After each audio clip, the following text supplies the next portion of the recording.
Hello YouTube, I hope you're all doing well. We're here with a bit of a bonus video for Tomb Raider 3. There is one major secret and a bonus level I'd yet to cover that I wanted to show off before we completely wrap up everything to do with Tomb Raider 3.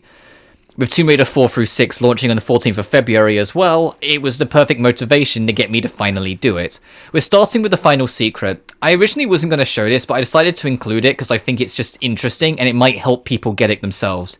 In the Lost City of Tinos, the third and final secret of the level is a time trial.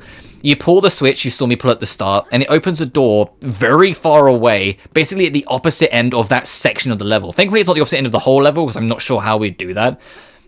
But from there, you have around 2 minutes to get to it.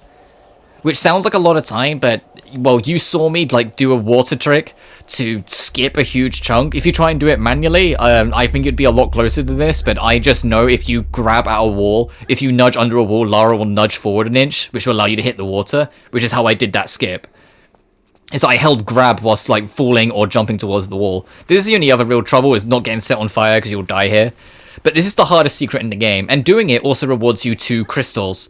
Even though it's looks like one pickup, it's 2 stacked on top of each other, which for my trophy hunting actually worked out because this was my 92nd and 93rd crystal, and you need 93 crystals for the trophy. And that's the secret. You just get in there, and that's it. You've got the secret. And that was also my final secret of the game. If you get every single secret in the game, you unlock a bonus level, which is what you're seeing now. This is all Hallows. It's only available to you if you get every single secret in the game. The long story short is that it essentially was an unfinished level that was originally going to take place between the first 2 London levels, which was Thames Wharf and I think it was called Aldrich. I always forget what it's called. The subway level that everyone hates because it doesn't tell you where to go and hides important details from you. In fact, there's one of the secrets you can get in Thames Wharf is actually the key to this chapel, but it does nothing because, it's a bonus level now. It was originally going to be the way you got in. Which is kind of funny that they left the key in but didn't get rid of it, but that should just be a sign of just what was scrapped from Tomb Raider 3 and what was kind of rushed along, because like a lot of the classic Tomb Raiders, a lot of them are rushed because of Eidos' impossible deadlines. With this level, though, I went through it about 3 times. I did my first run, because I'd actually never played this level before, so I did my blind playthrough on my own. I was going to record it, but I got stuck for a while on, one little section, so I eventually just left it. But, then my second playthrough was just trying to get as many items as I can and feel out the last things I missed. And then the third playthrough is what you're watching now, where I used my notes and made as clean as a run as I could make. You're going to see a lot of little micro cuts where I basically saved the game and I edited out me saving, which then reset the camera behind Lara, so it's going to be a little staggered at points, but that's about it. Also, I'm playing in modern controls for those who don't know, and if you weren't aware, it's actually possible to go backwards on these in modern controls. A lot of people think you can't. In fact, there's a lot of secret shortcut techniques that were squeezed into the game that I'm not actually sure if they were in the original, and I can't help but feel like they weren't. Obviously, the modern controls weren't, but to get out or to go backwards, if you hold walk whilst you're in modern controls and don't move and then start moving, so you have to give Lara time to reset position, basically. And when you pull back, Lara will move backwards. To get her to then climb off an edge, you just need to hold grab, which for me was set to R2. And so then she will then, descend and grab it. So you can do it in modern. It's not just limited to classic. As for the other shortcuts, though, it's select and a button. Just try it and you'll be surprised. Select, or for me, the touchpad on PS5, and R1 pulls out flares. And then from there, touchpad and X is standard pistols. Touchpad and circle is standard shotgun. Square is your power hand weapon. So, it's magnums in Tomb Raider 1. It's the automatic pistols, I believe, in 2. And it's the deagle in 3. And then the Uzis are on triangle, as in touchpad and triangle. In this game, so I don't know if it's different other ones, because it depends how their weapon assortment is and, everything in between. But the MP5, or the machine gun, was touchpad and L1, and the grenade launcher was L2. I couldn't get, I tried to see if I could get the rocket launcher, but R2 never did that. I tried, R2 never seemed to work for me. I don't know whether it's just, I was doing it wrong or what. But yeah, you can do these quick commands, so you don't have to actually pause to do this stuff, and I think that's really cool. Maybe it's because I had grip set to R2 that it messed with it, and maybe R2 would have been the rocket launcher if I'd done that, but oh well. But with this, I also am done with all my playthroughs with Tomb Raider 1, 2, and 3. I've not got every single trophy, but I've got like just shy of 250 of them. I'm only missing a handful of them, but all the ones that are left, I think are too annoying or obtuse for me to want to do. Also, here's mandatory like 99% health damage. You can't avoid it. I tried a few times and a few different things. I think it's physically impossible for you to avoid it, hence why there's a med kit right there. But you can see I have every weapon because I did everything I needed to. London still sucks, even when following a guide to get all the secrets. I think it's a genuine shame that, you know, the levels that represent Lara's home, you know, because she's British, are like some of the worst levels of the original trilogy. In fact, I was going as far to say they are the worst levels of the original trilogy. Like, Malibu Gorge wound me up, sure, but it's just because the controls suck, not because the level's bad. I think the puzzle of the level is fine. It's just the canoe controls is a war. But, Thames Wharf is boring, Aldrich is confusing, and Lud's Gate is way too long. And has like a gargantuan water section that's kind of a dick move, because it's only got one air hole, and you're not going to know where it is because it's a maze.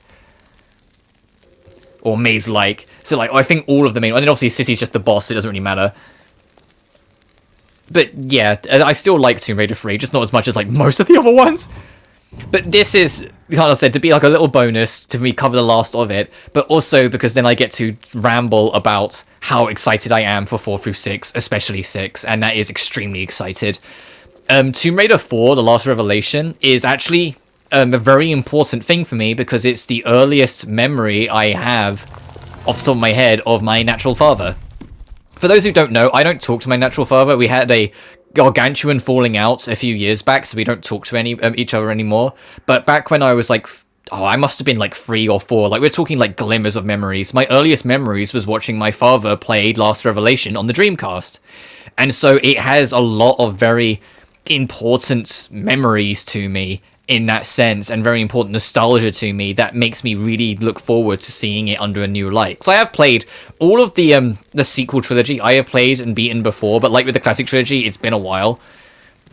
Angel of Darkness I have the most experience in because I genuinely defend that game. I have a huge underdog experience with it. But I'm really looking forward to going through Last Revelations. I know it's extremely convoluted, and the puzzles are kind of bullshit, but because I know that the puzzles are bullshit, I have an idea and remember what most of them are. It's kind of the whole, if something's too tough, you remember it, so you end up making it look easy the next time. That sort of idea. So most of Last Revelation should, touch wood, be okay when we get to it.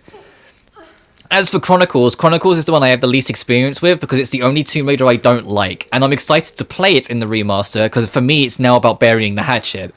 It's about finally re-experiencing Chronicles after the last time I played it was about 13 years ago, and kind of settling the score and seeing if there is things redeemable about it that I can appreciate now as an adult that I didn't as a teenager, or whether I'm still going to come out of it thinking it's the worst Tomb Raider game across all sagas.